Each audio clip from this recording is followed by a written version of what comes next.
The events of the past 24 hours have been incredibly challenging for the wonderful people of the Virgin Australia Group. It has been a necessary decision made by our board, brought on by an unprecedented global pandemic, COVID-19. This is not just something that is hurting Virgin Australia. We know it's hurting the industry globally and is the worst aviation crisis we've ever seen in our history. We're not immune to that. Our board made a very courageous decision last night to put the company into voluntary administration and do so quickly with the intent of working with our administrator Deloitte to come through and be as strong as we possibly can on the other side of this crisis. I'd like to acknowledge the role of the board of Virgin Australia. In my 12 months here, they've been extremely supportive of the restructuring plan that I brought to Virgin Australia that was well underway at the onset of this crisis. I'd also like to acknowledge the shareholders of Virgin Australia. Over the past decade, they've invested something in the order of $6 billion to create an excellent airline, an airline that outperforms its competitor on customer service, on-time running and reliability, and significantly on culture, and that is something worth preserving. We always knew that there was work to do on the balance sheet, and that is something that we'll be addressing more aggressively through the actions of the voluntary administration. We take comfort from the comments from the government that this country needs a robust and healthy two-airline market.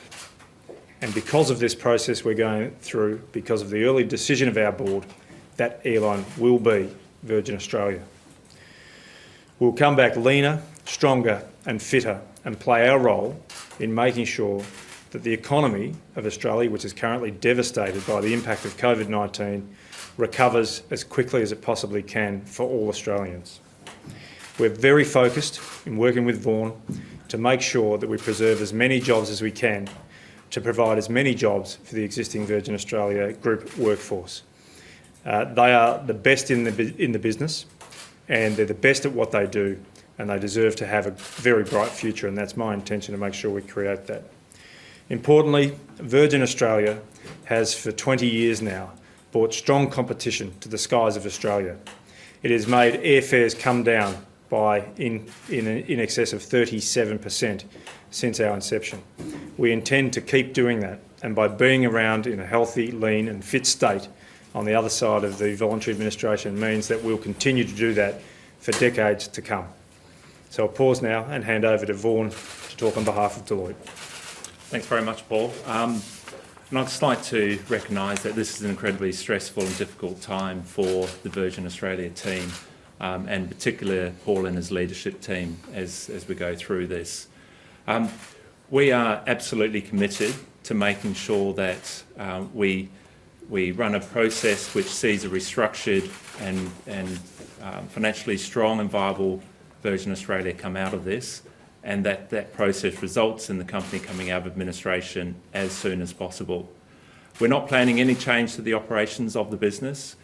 Paul and his leadership team will continue to run and be in control of the business and work with us as we go through the restructuring process. We're continuing to engage with the advisors which were previously engaged by the company in running that process, which is commencing today. There has been an extraordinary amount of interest in the business and in the restructuring of Virgin Australia. And so we are confident that this will result in a restructuring being achieved in a short period of time. As I said, we have not changed anything in respect to the operations or the employees are continuing to be employed. There is no plans to make any redundancies. Wages will continue to be paid, and those who have been stood down and are accessing JobKeeper, the intention is to continue to make those payments available to those staff. We have been reached out to by a number of parties, including the government advisor, a number of the financial creditors, and also from Virgin Global from the brand perspective and IP.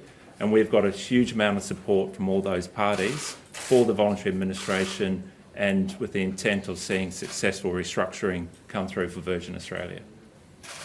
Thank you. So I'll take some questions. Roughly how many parties are interested in Virgin?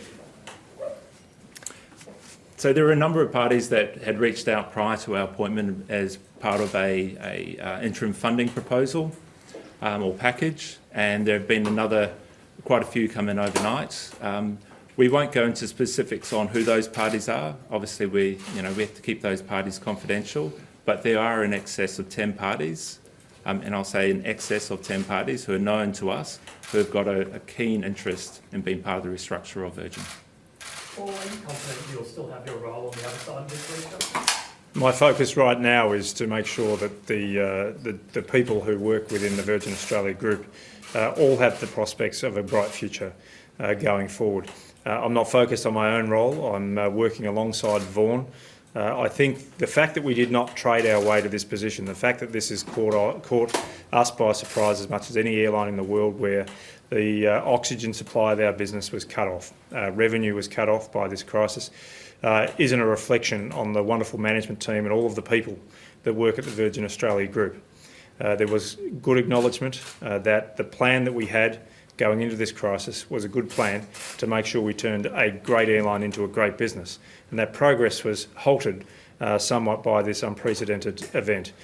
So I'm confident that we can work with Vaughan and his team and the Deloitte team to make sure that we have a plan to take this airline into the future and be as robust and competitive as we possibly can be. How long do you expect the administration process is going to take?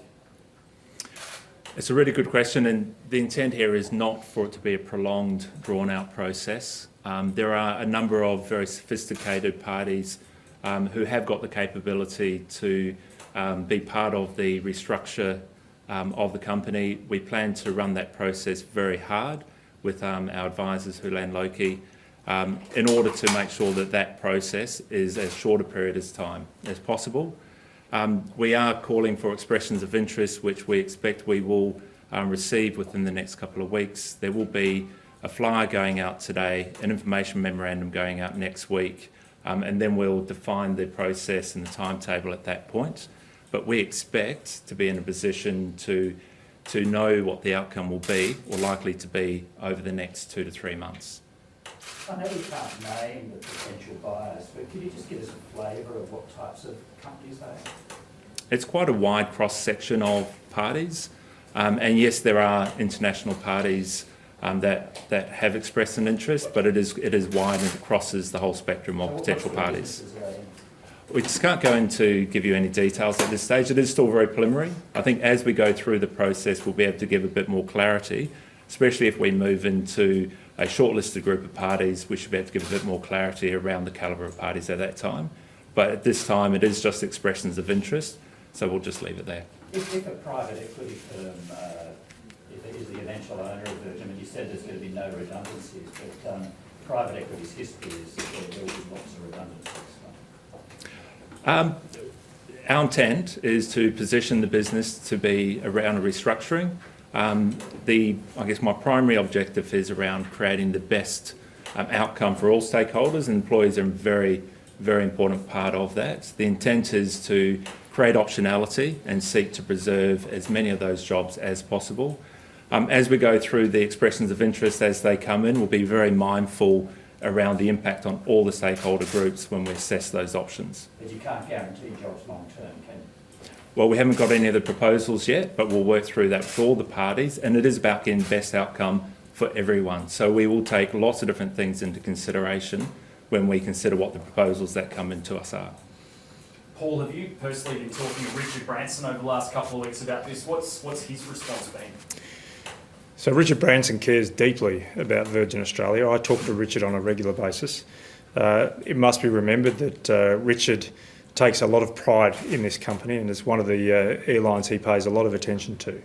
Richard's portfolio has hotels, cruise lines and airlines, so you can understand that Richard is hurting. But he's doing everything he possibly can to help us get through this and maintains a strong interest in participating going forward.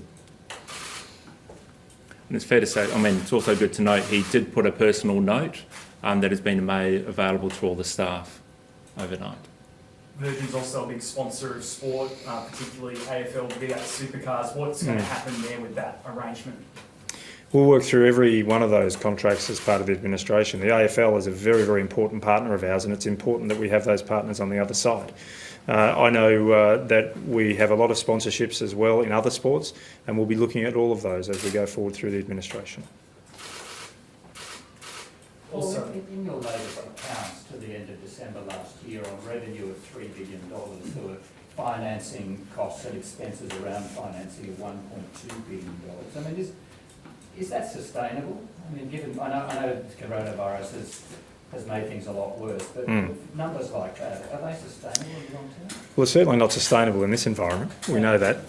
Understandably, coronavirus with predicament, but going into it, you're not very strong.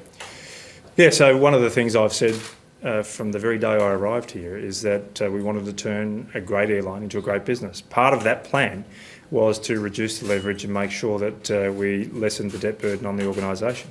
That was going to be done through trading. There was an accounting change that happened through that period that took off-balance sheet leases and put them on balance sheet, and that changed the number by $2 billion. So there's more to this story. But to your point, there was some work to be done to get our balance sheet and our leverage into the sort of position that airlines need them to be in to handle black swan events. Virgin Velocity, there's a lot of people obviously with points. Can you just talk us through what's going to happen there? Well, Velocity is not subject to the voluntary administration. It is a separate legal entity. It is owned by the group, but it is not in a voluntary administration, and that's really important. Those points for those members are preserved. They've not been lost. It is a very valuable part of the group, and it is the intent that forms part of the restructuring proposal as we go forward. There is no intent at this stage to sell that part of the group, and whilst there may be some of those ability to access those points, a pause for a period, it is around preserving value in that business. But that business is well structured. It has a trustee, a separate CEO, and we'll be working with them as we go through this process. I think it's also important to say on Velocity that there is a trust in place that has cash backing for the points. Yep. What about the travel credits you've been giving people during this period? Will they be valid still? So we're operating a minimum domestic network as we speak, and those credits can be used on that network and can be used at any point in the future. I've read some speculation you may have about 700 million cash at the bank. How long can you continue trading for before that money runs out? I mean, we're going through the financial position of the business, and in particular the cash that is there.